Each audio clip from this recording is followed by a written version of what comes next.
guys, dahil walang ano sila ngayon, 2 araw silang walang pasok sa school. Kahapon tapos ngayon. Pero bukas may pasok na sila.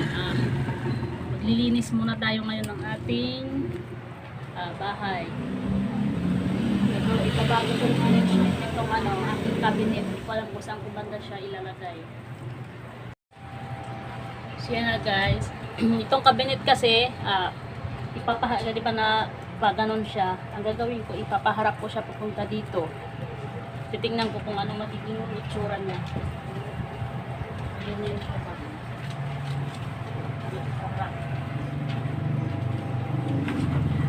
Hello guys, ako busy ako sa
guys, busy ako sa kamero. Hello. Please, dad. Dad, tapos na.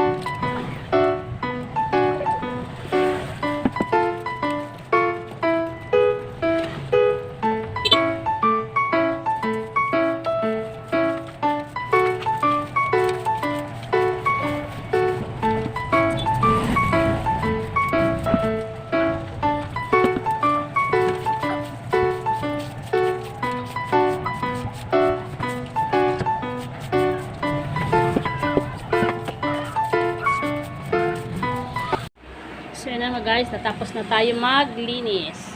Ayan na Magpalit na rin ako ng portida. Ayan, may batang makulit na. Tapos, ito yung cabinet na nilipat ko. Pinaharap ko siya dito.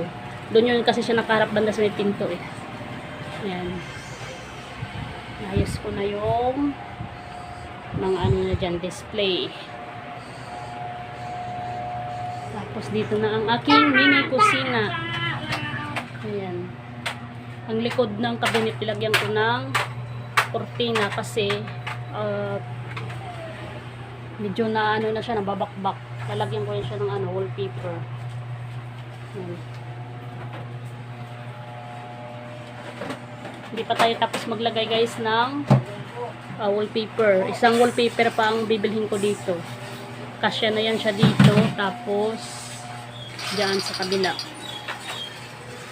Tapos ang susunod ko is yung kisame. Kasi may mga ano siya mga 3 patong yata na wallpaper. Iba-iba design. Yan. Hindi siya pwedeng hindi lagyan ng wallpaper kasi kahoy yung ano niya yung kisame niya. Tapos may tao sa taas, may nakatira. Pag maglalakad siya is lalaglag yung mga alikabok. Tapos yung ano ko naman, pinaka saingan dito sa may labasan sa may hagdan. Ayan. Tapos yung hagdan at pababa. Yung CR namin is ano lang siya, common.